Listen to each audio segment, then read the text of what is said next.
আসসালামু আলাইকুম। ম্যাথমেটিক্স স্কুলে সবাইকে স্বাগতম।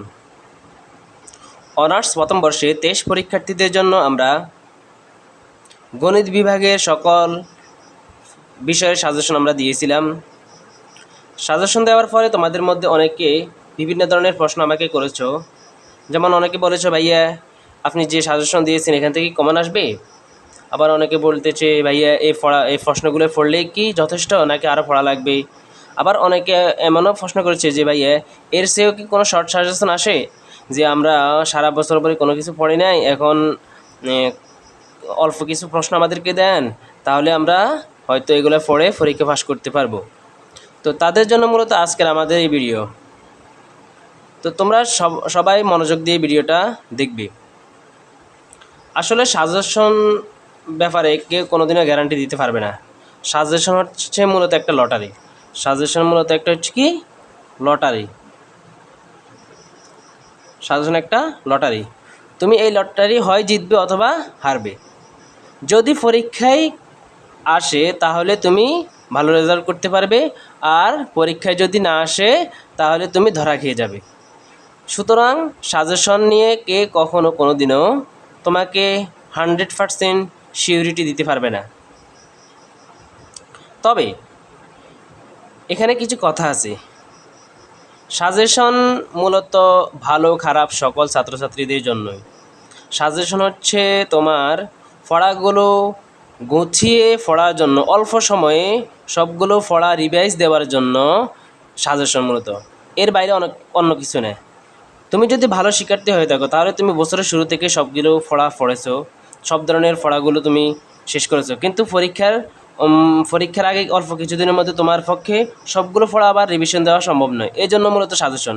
কিন্তু সাজেশন বলতে অনেকে মনে করে কি এখান থেকে অল্প কিছু প্রশ্ন দিবে আর আমরা এগুলো পড়ে পরীক্ষায় পাস করব। আসলে এগুলো সম্ভব না। তুমি যদি সারা বছর ভালো করে পড়ে থাকো তাহলে তুমি সাজেশন দিলেও পারবে, না দিলেও পারবে। তবে সাজেশন দিলে হয়তো তুমি কি পড়াগুলো একটু গুছিয়ে পড়তে পারবে, যেগুলো বেশি ইম্পর্টেন্ট সেগুলো তুমি কি করতে পারবে, ভালো করে একটু পড়ে যেতে পারবে। আর যারা সারা বছর ধরে ফাঁকি দিয়েছ, তারপরে পরীক্ষার আগে 1 মাস পরে সাজেশন পড়ে তুমি ফাঁস করার চিন্তা করতেছো, হ্যাঁ তুমি ফাঁস করতে পারবে। শুধু ফাঁস না, তুমি ভালো রেজাল্টও করতে পারবে, এমনকি A+ পেতে পারবে সাজেশন পড়ে। তবে এটার কোনো গ্যারান্টি নেই। যদি সাজেশন থেকে না আসে তাহলে তো কি তুমি ধরা খেয়ে যাবে। এখানে ভালো আর খারাপ ছাত্রদের মধ্যে পার্থক্য। ভালো ছাত্ররা কি হয়, যদি সাজেশন থেকে কমন নাও আসে তারপরেও সে সারা বছর পড়ার কারণে সে কি অন্য জায়গা থেকে প্রশ্ন করলেও তার বেসিক ধারণা থাকার কারণে সে সেগুলো উত্তর করতে পারে। কিন্তু যারা সারা বছর পরে পড়ে নাই তারা কি করে, সাজেশনের উপর ডিপেন্ড করে থাকে। আর সাজেশন দেওয়ার পর সে কি করে, এগুলো গলাৎকরণ করতে থাকে। সে এগুলো একদম ঠোঁটাস্থ মুখস্থ করে ফেলে, সে বুঝি পড়ার কোনো সময় পায় না। আর পরীক্ষায় যখন কি প্রশ্নটার একটু ঘুরিয়ে দেয় বা কমন তো না আসা সেটা তো পরে, সাধারণ প্রশ্নটার একটু ঘুরিয়ে দিলেও সে মনে করে সে প্রশ্নটা কি হয় নাই, কমন আসে নাই, তাহলে সে ধরা খেয়ে যায়। এই জন্য সাজেশন ভালো খারাপ দুইটা দিকে আছে। যারা ভালো ছাত্র তাদের জন্য এটা আরও ভালো, আর যারা খারাপ ছাত্র তাদের জন্য হয়তো কিছু সময়ের জন্য ভালো, তবে পরীক্ষায় আসলে ভালো। তবে আর যদি না আসে তাহলে সে কি ধরা খেয়ে যাবে। আচ্ছা, তাহলে আমি সাজেশন এখানে দুই ভাগে ভাগ করছি, একটা হচ্ছে শর্ট সাজেশন আর একটা হচ্ছে ফুল সাজেশন। শর্ট সাজেশন মূলত, এখানে শর্ট সাজেশন বলতে কোনো কিছু নেই।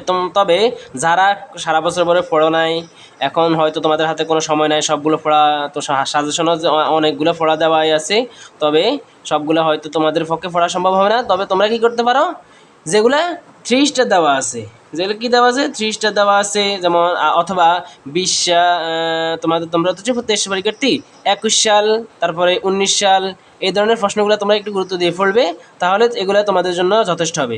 তবে আমি আবারও বলে দিয়েছি, এগুলো কোনো গ্যারান্টি নেই, এগুলো আসতেও পারে নাও আসতে পারে। আর ফুল সাজেশনের ব্যাপারে কথা হচ্ছে, ফুল সাজেশন আমি এখানে যে সাজেশনটা দিচ্ছি এখানে আসলে কম প্রশ্ন না।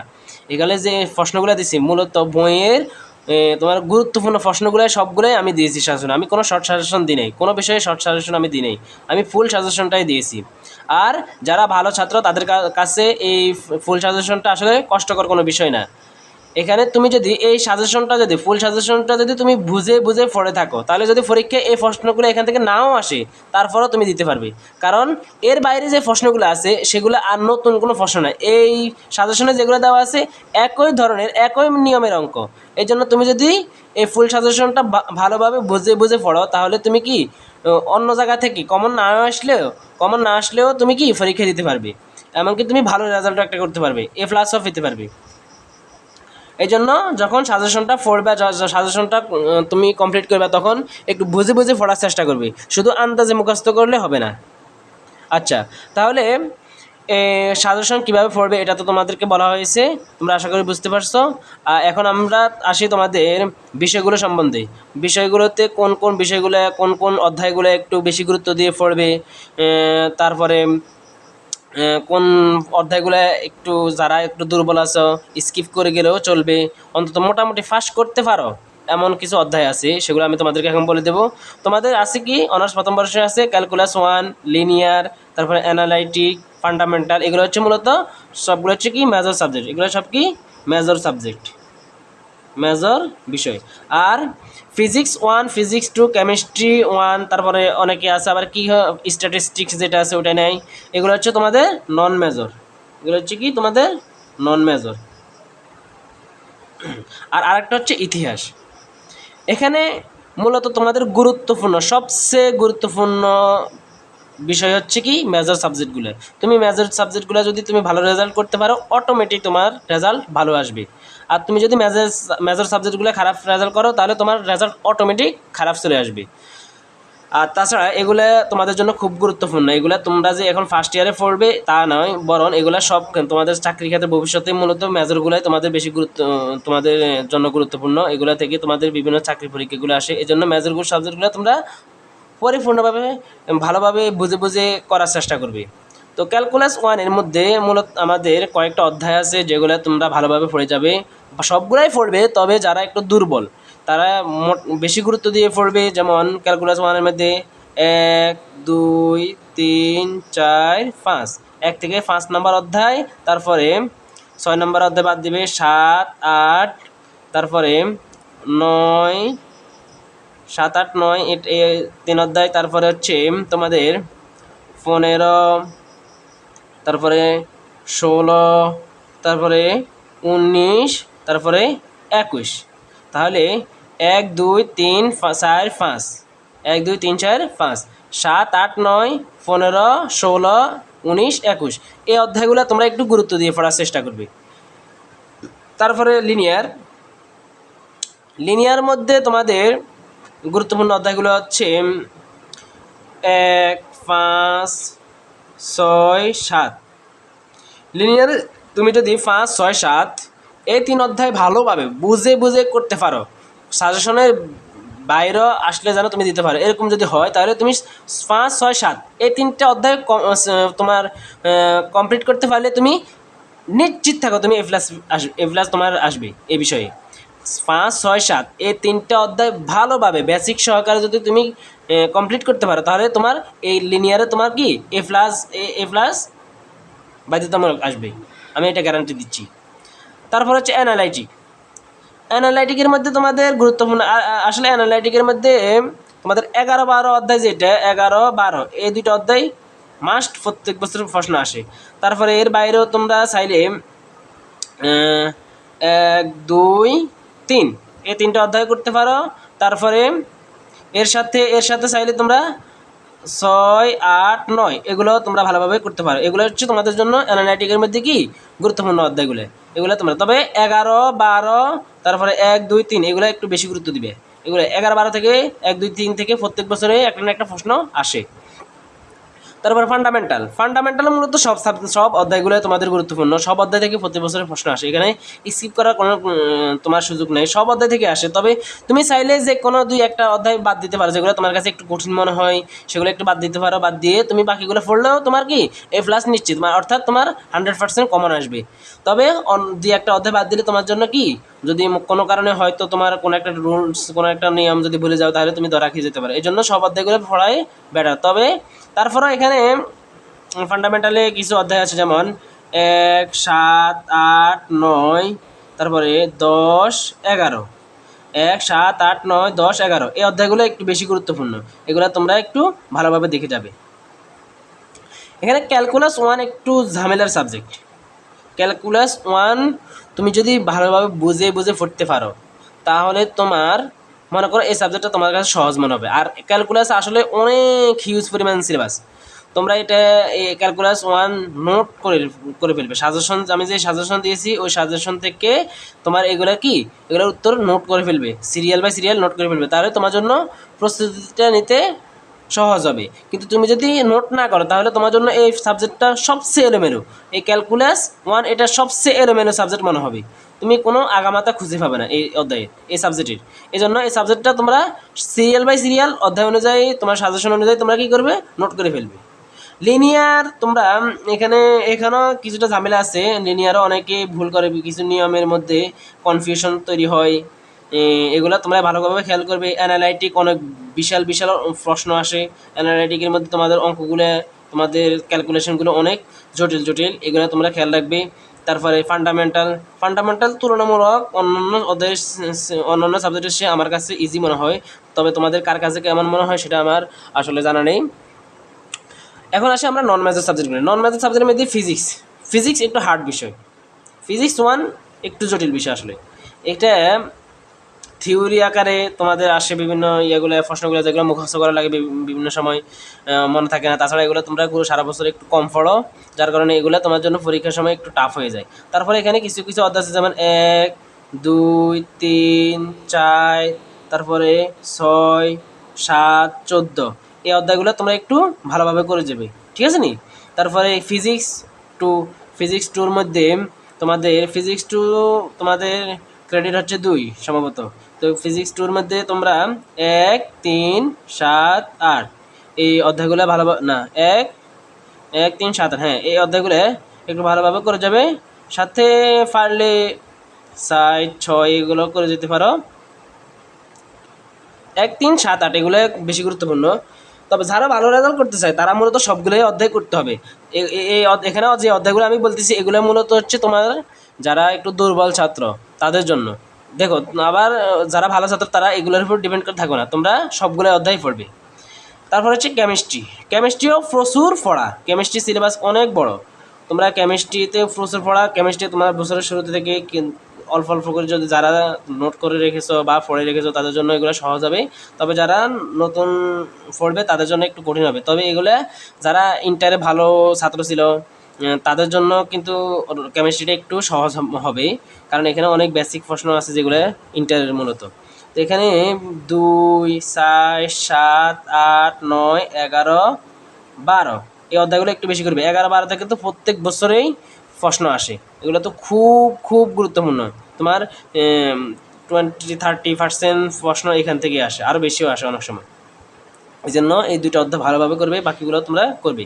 আর ইতিহাস এটার কোনো সাজেশনের প্রয়োজন নেই। এটা তোমরা বিগত 2-1 বছরের প্রশ্ন পড়লে তোমরা ফুল তোমার কমন আসবে পরীক্ষায়, তুমি A+ পেয়ে যাবে। তবে এই বছরের জন্য একটু তোমরা অন্যরকম করে পড়বে।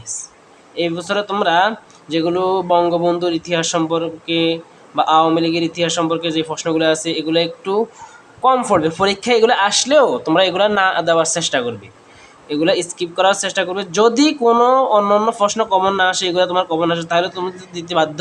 আর যদি তোমরা অন্য প্রশ্নগুলো কমন আসে তাহলে তোমরা বঙ্গবন্ধুর ইতিহাস, বঙ্গবন্ধুর জীবনে যে প্রশ্নগুলো এগুলো কম দেওয়ার চেষ্টা করবে। এগুলো তোমরা পরবর্তীতে বুঝবে কেন আমি বলেছি, তারপরে তোমরা এগুলো খেয়াল রাখবে।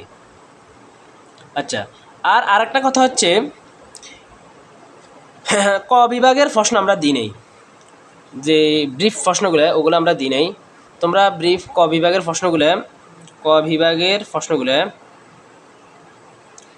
তোমরা বিগত 5 বছরের প্রশ্ন তোমরা ভালোভাবে একটু দেখে যাবে। এগুলো আসলে যাদের বেসিক স্ট্রং তারা এগুলোর জন্য আটকেবে না। তারপরেও বিগত 5 বছর তোমরা ভালোভাবে দেখে যাবে। এখান থেকে তোমরা 6, 7, 8টা এরকম কমন পেয়ে যাবে, কারণ তোমাদের 12টা প্রশ্ন আসে, 12টা থেকে তোমার 10টা দিতে হয়। তো 6, 7, 8টায় তোমাদের কমন চলে আসবে বিগত 5 বছর পড়লে। বাকি 2-1টা যদি তোমরা কমন না আসে, তাহলে পরীক্ষার হলে এদিক সেদিক থেকে তোমরা এগুলো কালেক্ট করতে পারবে। কিন্তু তুমি এখানে শুধুমাত্র 10 নম্বর, 10টা প্রশ্ন 10 নম্বর, এই 10টা প্রশ্নের জন্য তোমরা সারাদিন এগুলো পড়ে থাকলে হবে না। তোমরা তোমাদের জন্য সবচেয়ে গুরুত্বপূর্ণ হচ্ছে ঘ বিভাগ। সবচেয়ে গুরুত্বপূর্ণ হচ্ছে ঘ বিভাগ। এখানে একটা প্রশ্ন তোমার 10 নম্বর, একটা প্রশ্ন তুমি দিতে পারো না মানে কি তোমার 10 নম্বর শেষ। তারপরে খ বিভাগ, এগুলো খুব গুরুত্বপূর্ণ, এগুলো হচ্ছে কি 5 নম্বর করে সম্ভবত। তো ঘ বিভাগটা তোমরা একটু বেশি গুরুত্ব দিবে। তারপর খ বিভাগ, তারপর ক বিভাগ, এগুলো একটু গুরুত্ব দিয়ে পড়বে। আর নন মেজরে যে গাণিতিক প্রশ্নগুলো আছে, নন মেজর আমরা গাণিতিক প্রশ্নগুলো দিয়েছি, এগুলো তোমরা গাণিতিক প্রশ্ন আসলে মূলত কমই আসে। তবে আর এগুলো সাজেশন আকারে কম পড়ে। এগুলো তোমাদের ইন্টারে যারা বেসিক যে অঙ্কগুলো করেছে মূলত সেই সূত্রগুলো দ্বারাই তোমাদের কি হয়, গাণিতিক প্রশ্নগুলো হয়। তোমরা ইন্টারে যে গাণিতিক যারা স্ট্রং আসলে একটু ভালোভাবে পড়াশোনা করছো, তাদের জন্য এই গাণিতিক সমস্যাগুলো বেশি সমস্যা হবে না। এগুলো তোমার সাজেশন থেকে একটু কমে আসে। আচ্ছা, তারপরে তোমরা সাজেশন পড়ার সময় একটু খেয়াল রাখবে, যারা ভালো ছাত্র এটা তাদের জন্য। তোমরা শুধু সাজেশনের উপর ডিপেন্ড করে থাকবে না। আমি সাজেশন দিয়েছি এখান থেকে সব কিছু চলে আসবে এমন না। আর অনেকে মনে করতে পারে আমি সাজেশন দিয়েছি এখান থেকে কমন আসবে কি আসবে না, মনে হয় অন্য একজন বড় ভাই বা অন্য এক ভালো টিচার আছে, তারা সাজেশন দিলে ওখান থেকে কমন আসবে। তুমি খেয়াল করবে তোমরা যারা ভালো ছাত্র, আমার অবশ্যই ধারণা আছে তোমরা যারা ভালো ছাত্র তারা শুধু আমার সাজেশন না, তোমরা অনেক জায়গা থেকে সাজেশন কালেক্ট করছো। তোমরা দেখবে, মিলাই দেখবে, আমার সাজেশনগুলো তাদের সাজেশনগুলো মিলে দেখবে প্রায় 90% একই প্রশ্ন সাজেশনে দেওয়া আছে। 5 থেকে 10% আছে কি আমার সাথে মিলে না। আর নাহলে প্রায় কি সব ধরনের তোমার প্রশ্নগুলো কি আমার সাজেশনের সাথে অন্য সাজেশনের সাথে মিলে। আর সাজেশনে আমরা যে প্রশ্নগুলো দিয়েছি এগুলো আমরা আকাশ থেকে দিই না, এগুলো বইতে যেভাবে আছে ওখান থেকে বেশ গুরুত্বপূর্ণ প্রশ্নগুলো দিয়েছি। এর বাইরে তোমাদের তেমন একটা প্রশ্ন নাই। এর বাইরে যদি যে প্রশ্নগুলো আছে সেগুলো তোমরা যদি এই সাজেশনটা একটু ভালোভাবে অ্যানালাইসিস করো, বুঝে বুঝে পড়ার চেষ্টা করো, তাহলে অন্য প্রশ্নগুলো কাভার হয়ে যাবে। এখান থেকে কমন না আসলে তুমি যে বলবা যে ভাইয়া সাজেশন দিয়েছে কমন আসে নাই, আমরা পরীক্ষায় দিতে পারি না, এই দোষটা তুমি দিতে পারবে না। তুমি যদি ভালোভাবে এই সাজেশনটা শেষ করো তাহলে তুমি 100% তুমি অন্য এখান থেকে না আসলেও তুমি দিতে পারবে, এটা আমি গ্যারান্টি দিতে পারছি। কিন্তু তুমি যদি ভালোভাবে বুঝে বুঝে না পড়ো তাহলে তুমি কি পরীক্ষায় ডাইরেক্ট সোজা প্রশ্ন দিয়ে দিলে তুমি পাইতে না, তুমি এখান থেকেই ভুল করবে। আর যারা ভালো ছাত্র তাদের জন্য একটা পরামর্শ হচ্ছে তোমরা সাজেশন নিজে তৈরি করার চেষ্টা করো। আমি যে সাজেশন দিয়েছি এটা ফলো করবে, বা অন্য কেউ সাজেশন দিলে ওগুলো সবগুলো মিলেই একটা নিজস্ব একটা সাজেশন তৈরি করবে, তাহলে তোমার নিজের প্রতি একটা কনফিডেন্স তৈরি হবে। নাহলে তুমি একটু কনফিউশনে থাকবে যে এখান থেকে আসবে কি আসবে না, আসবে কি আসবে না, এমন একটা কনফিউশনে থাকবে। এই জন্য তোমরা কি চেষ্টা করবে প্রশ্নগুলো ভালোভাবে অ্যানালাইসিস করে, বিগত প্রশ্নগুলো ভালোভাবে অ্যানালাইসিস করে নিজে একটা সাজেশন তৈরি করা, নিজে একটা কি সিরিয়াল বাই সিরিয়াল একটা প্রশ্ন একটা সাজেশন তৈরি করা, সেই অনুযায়ী তোমরা তোমাদের প্রিপারেশন কমপ্লিট করবে। তারপরে তোমরা সহজ প্রশ্নগুলো একটু ভালোভাবে পড়ার চেষ্টা করবে। তোমরা অনেকে সহজ প্রশ্ন যেগুলো এগুলো কম পড়ো, তোমরা এগুলো একটু অ্যাভয়েড করে চলো। আমি পারি, এগুলো সমস্যা নেই, কিন্তু পরীক্ষায় দেখা যায় কি তুমি ওই সহজ প্রশ্নগুলো একটু ভুলে যাও। সহজ প্রশ্নগুলো ভালোভাবে না পড়ার কারণে কি হঠাৎ করে তুমি ভুলে যাও, এই জন্য সহজ প্রশ্নগুলো পড়বে। আর আরেকটা পরামর্শ হচ্ছে তোমাদের সাজেশনের মধ্যে বা তোমাদের পড়ার মধ্যে অনেক কিছু প্রশ্ন আছে এমন কঠিন যে তোমরা পড়তে তোমাদের দাঁত ভেঙে যায়, বা তোমরা বারবার চেষ্টা করার পরে ওই প্রশ্নটা বুঝো না। তখন তোমরা কি করো, তোমাদের বিরক্ত লাগে, তোমরা আর পড়ার প্রতি মনোযোগ থাকে না, মনোযোগ হারিয়ে ফেলো। এই জন্য তোমরা চেষ্টা করবে প্রথম ধাপে ওই কঠিন প্রশ্ন যেগুলো ওগুলো তোমরা এড়িয়ে চলবে। যেগুলো কঠিন প্রশ্ন, যেগুলো তুমি অনেক চেষ্টা করার পরও কি বুঝতে পারতেছো না বা মনে থাকে না, ওই প্রশ্নগুলো তোমরা একটু এড়িয়ে চলবে।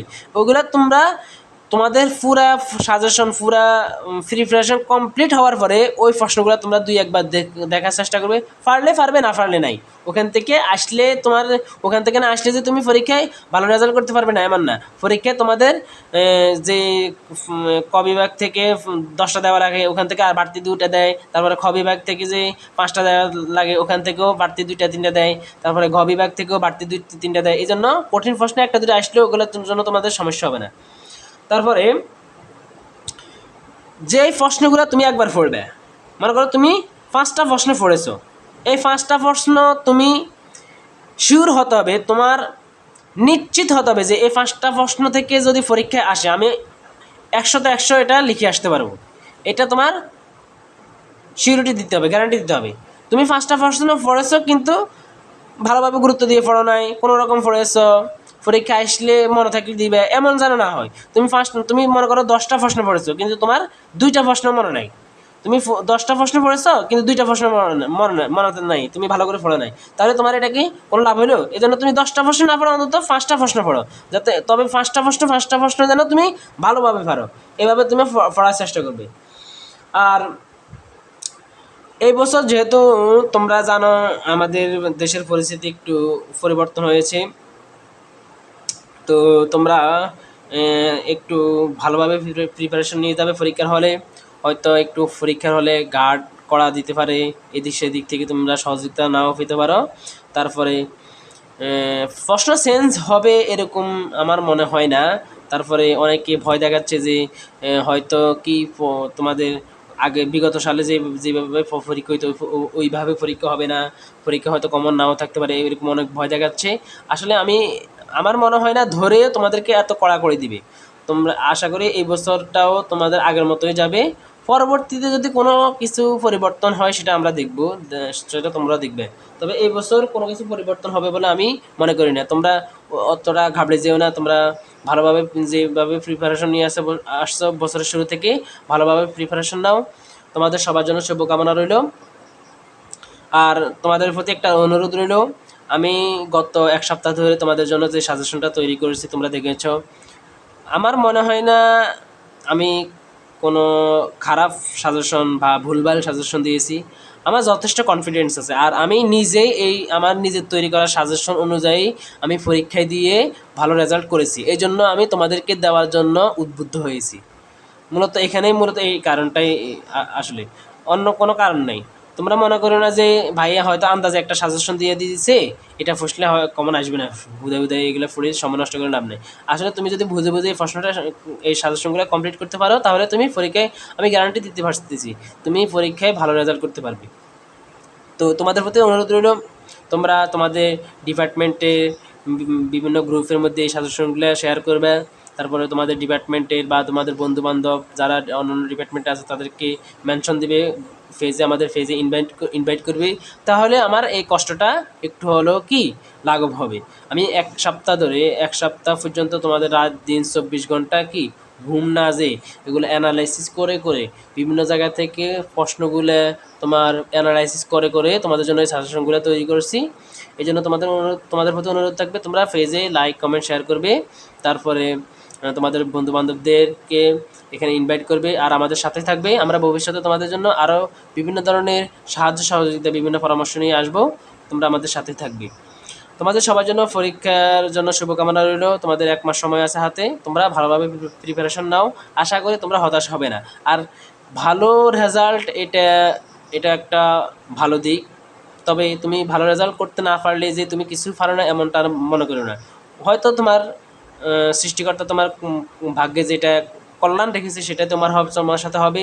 তুমি ভালোভাবে প্রিপারেশন নিয়েছো কিন্তু পরীক্ষা ভালো রেজাল্ট করতে পারো না, এই জন্য তুমি কষ্ট পাবে না। তুমি এখন থেকে চেষ্টা করো, ইনশাআল্লাহ ভবিষ্যতে ভালো কিছু হবে। তো তোমাদের সবার জন্য শুভকামনা রইল। আল্লাহ হাফিজ।